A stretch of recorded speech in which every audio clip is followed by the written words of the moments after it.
তো hello guys, আজ আমি আপনাদের মাঝে শেয়ার করব খুবই ফানি একটা ক্রিকেট গেমের, এক কথায় পাঙ্কুমার্ক একটা গেম। গেমটা দেখতে খুবই ফানি, ক্যারেক্টারগুলো খুবই ফানি। চলেন সরাসরি আমরা ভিডিওতে চলে যাই। তো গেমে ঢোকার সাথে সাথে তোমরা এরকম একটা ইন্টারফেস দেখতে পারবা। এখানে তোমাদের ম্যানকে তোমরা নিজের মতো কাস্টমাইজ করতে পারবা, দাড়ি লাগাইতে পারবা, চশমা লাগাইতে পারবা। তারপরে নিজের টিমকে তোমরা নিজের মন মতো সেট আপ দিতে পারবা। আমরা সরাসরি গেমে চলে যাই।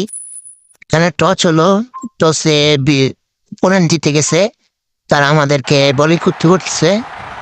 বোলিং এখানে অটোমেটিক হয়ে যাবে। তোমাদের মেন খেলা হচ্ছে ব্যাটে। তো ব্যাটিং এ তোমরা বেশি অপশন পাবা না, জাস্ট দুইটা বাটন পাবা। তোমাদেরকে এতটুকু বুঝে খেলতে হবে যে বল কোন দিক দিয়ে আসবে, ওই দিকের বাটন প্রেস করলে ওই দিকে শট মারবে। তো গেমটা